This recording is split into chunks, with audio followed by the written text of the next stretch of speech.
Good evening, everybody, and welcome to the virtual conference live talks with Dov Benyaacov-Kurtzman. I've called this Corona Views Live Talks, and I'd like to introduce you to a good friend and colleague of mine, and basically a mentor of mine as well, Tom Szabo. And I'm going to let him introduce himself because I could probably not do him as much justice as he can. So over to you, Tom. I'm looking forward to a great evening with you.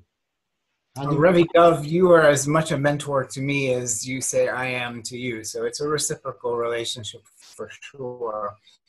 I'm a professor at Florida Institute of Technology and a graduate of the University of Nevada, Reno, where I did my doctoral studies with Steve Hayes and Larry Williams. And I am a board-certified behavior analyst at the doctoral level. That makes me, by trade, a behavioral psychologist, not a clinical psychologist. I don't do psychotherapy. I do applied behavior analysis. I'm also the second chair of Commit and Act International, which is an organization who's dedicated to treating trauma that women and children and couples have experienced in the Sierra Leonean context since the Civil War, through the Ebola crisis, and since the Ebola crisis. And I am a peer-reviewed acceptance and commitment therapy trainer. That is, I train therapists, psychologists, psychiatrists, and behavior analysts in the ACT model of psychological change, which is also the strategy that we make use of in Commit and Act International. So that is, first of all, very impressive. And I knew that when I invited you that it was the right thing to start this off, because you mentioned there just in your introduction your experience with the Ebola crisis, which at the time was also a very frightening time, but it was contained geographically, I suppose. And here we're in a situation where it's basically everywhere, this whole idea of this biological agent. I mean, some of us didn't even realize what viruses really were up until now. And now it's really affecting every single person. And today we found out in the United Kingdom that the heir to the throne, Prince Charles, has just been diagnosed with it as well. So everybody is susceptible to these viruses. And so it's very, very frightening. And what, from your experience, what can you offer us all basically in trying to get through these days, which we don't really know when the end is, to get through this? Yeah, so first of all, I want to point out that behavior analysts study the way everyone learns. And we learn during our lifetimes when certain things are related to the availability of rewards. We call these things that are related to the availability of rewards certain signposts. They are discriminative for the availability of reinforcement. If I do this thing, good things will happen to me. I know to do this good thing because there's a signpost telling me to do it. When there's a green light, in most countries, driving a car and seeing that green light tells you, oh, it's okay for me to go forward. I'm not going to get hurt if I go forward. And in most countries, a red light at an intersection means better slow the car down. Bad things are going to happen to me if I move forward. Here's our problem today. For the last month and a half, we haven't had green lights and red lights that were consistent, telling us what to do. We heard about what was happening in Wuhan, China. Nobody knew why they should care. the President of the United States was telling United States citizens, don't worry, we got this under control. The International Olympics Committee was telling athletes all over the world until just this week, no problem. If you're under quarantine, exercise at home. We got this. Meanwhile, public health experts, virologists and epidemiologists around the world were saying, whoa, wait a minute, you don't got this. This is serious. You need to take this seriously. Nanni Presti is a dear friend of mine, past president of the Association for Contextual Behavior Science, lives in northern Italy, and was saying, whoa, you people need to prepare. The UK and the United States need to recognize you're next. Wow. Like, we're the travel agents right here, and we're signing up all these microbes on our air travel to go visit you. They're coming to get you. They're on their way. Take it seriously. But you see, when you got one group of experts saying, take this seriously, and another group of experts saying, you don't have to take this seriously, we got this, those messages cancel out. We don't have a green light. We don't have a red light. We got no lights. That's what makes this situation so traumatizing for all of us, for you and for me, because we don't know what we need to do to keep ourselves and our loved ones safe. People keep asking me, what did you learn from Ebola in Sierra Leone that we can make use of here?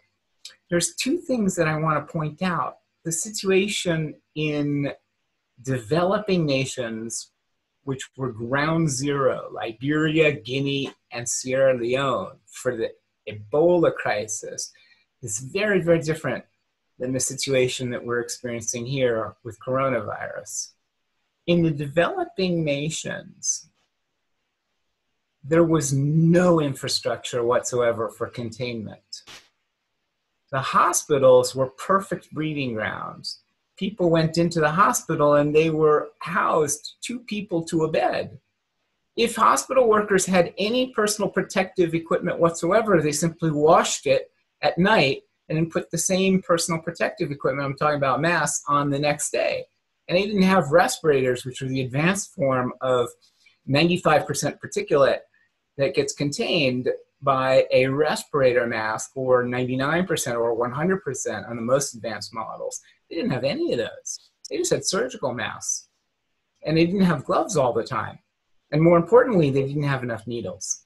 So if they vaccinated one person, they simply washed the needle and then used the same needle again. The situation there was very, very different. In addition, they had native practices to that area for funeral rites, which included rubbing down the bodies of their deceased loved ones with oil, hugging and kissing them, and putting all of their favorite items next to them to bid them off to their journeys after death. And these practices were the most important practices for spreading the virus. Wow. We were concerned in the West that what happened there would spread. But we had a very, very different medical system that kept that virus from penetrating in our countries. There is, however, one point of intersect that I think we need to be very, very cautious about. Not only, let me backtrack a second. Okay. It's important to note that the spread of this virus that we're dealing with right now, COVID-19, is way more pernicious, way more serious than that of Ebola. Ebola is on its way to Africa too. It just hasn't gotten there yet. It's taking its time. It's traveling. Can I show you a graphic that's really important for understanding what we're dealing with? Yeah, absolutely. You can show. What I would like you to do, so that we don't run out of time also, is for everyone sitting at home, right? They're watching you now. They're sitting at home.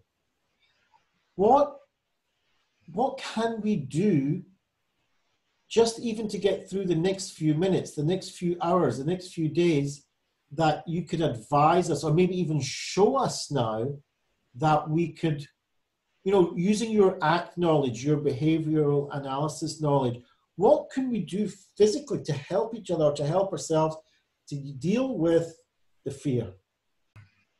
Yeah, what if all the anxiety that you experience around getting or having or giving the virus to other people, and all the fear that you have about whether you're doing the right thing or not, aren't the enemy? What if the fact that you're experiencing anxiety and fear means you're alive and you're healthy? These emotions that we experience, they're important. We need those experiences. We need those emotions. They help us keep vigilant and stay strong. They help us look for what's in the way. But when these emotions start calling the shots, then they in turn make us suffer more than we need to. It's like, who's driving your bus? Is it you, or is it your anxiety and your fear? If anxiety and fear are driving your bus, you don't get to say where you're going. If you're driving and you simply allow your anxiety and your fear to be there on the bus with you, sitting on your lap, holding them in your arms, then you're the one who's driving that bus. You get to say where you're going. I think that's the most healthy way to manage the inevitable and important and useful fear and anxiety that you're experiencing. They're not the enemy. Letting them drive the bus is the problem. Well, I think that's amazing what you've just said. And I think look, I know for myself, I can't talk for anybody else, but I know for myself there are times when, yeah, my emotions are driving my bus, you know? Mm-hmm. And what would you say, and I've kind of, this is too important for me to stick with the 19 minutes, by the way, so I've let it go because it's really important. So what can we do practically, experientially, to get ourselves back in that driving seat? And I think if we can finish off with that, but what practically can we do? Yeah, well, I would say that one of the most important things is to be able to do very quick little scans of where your emotions are in your body throughout the day. Just take 30 seconds out at a time to just kind of notice, where am I feeling it right now? Is it in my head? Is it in my eyeballs? Is it in my shoulders? Is it in my chest? Without trying to get rid of it, just noticing where it is helps to minimize the space that it takes up. If you can think of like this glass of water, it's filled with water, but if I were to pour in some blue dye, the water would still be at the level that it is. The blue dye would begin to take up space. If I pour in more water, the blue dye would have less of a concentrated solution. And that's what we do when we do these kinds of scans of our body. We just allow what is in there to be there without taking up all the space in that medium. We're not going to get rid of it anytime soon, the anxiety and the fear that you're experiencing.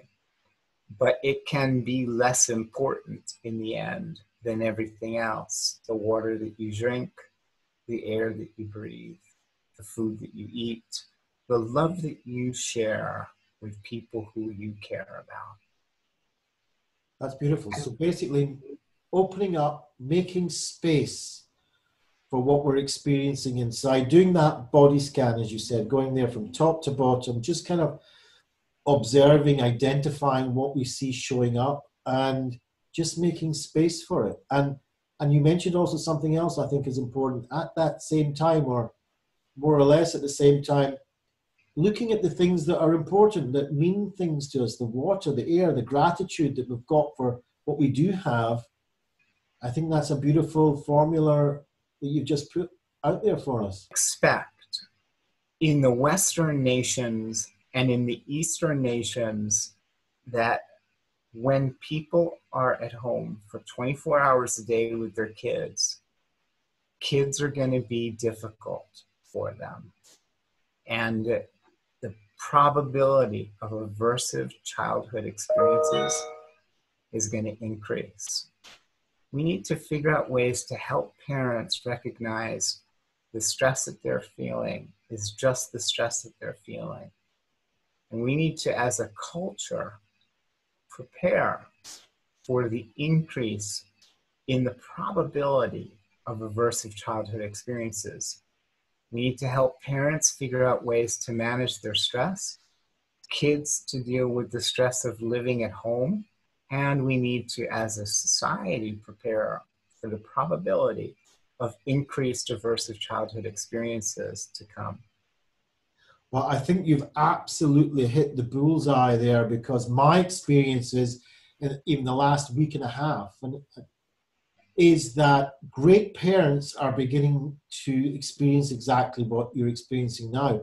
This having the kids all the time, which is amazing, right? But people, kids and parents naturally get on each other's nerves, just like you said, when we're basically living in individual submarines and there's nowhere to go. And I think being aware of this, first of all, you've brought that awareness to the surface, that this is a normal this is something that's going to happen. And I think that's really important that you've hit on that, so that all the parents listening to this, whether on the live or on the repeat, when they come in and watch it later on, the recording, that they get that feeling, okay, first of all, this is expected.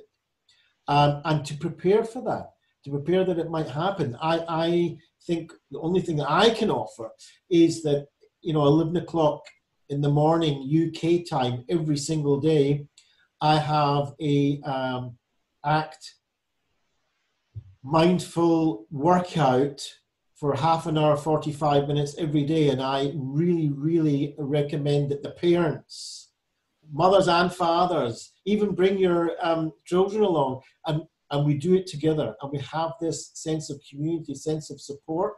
And we're doing these body scans that you talked about and dealing with those thoughts and feelings as well. And so that's what I can offer. And you've offered such a lot for us tonight. And I really, really appreciate it, Tom. You don't know how much I do really appreciate it. I'm quite actually emotional about the fact that you've come on and dedicated this time. I know you're very, very busy. You're a professor, and I don't take that lightly. Thank you very much, Tom, for everything that you've given us and given our people that are watching and tuning in to this on Facebook Live. I appreciate it. Thank you, thank you, thank you. Back at you, Rabbi. All right, Dov. Take care. Be well. Stay healthy. Bye for now.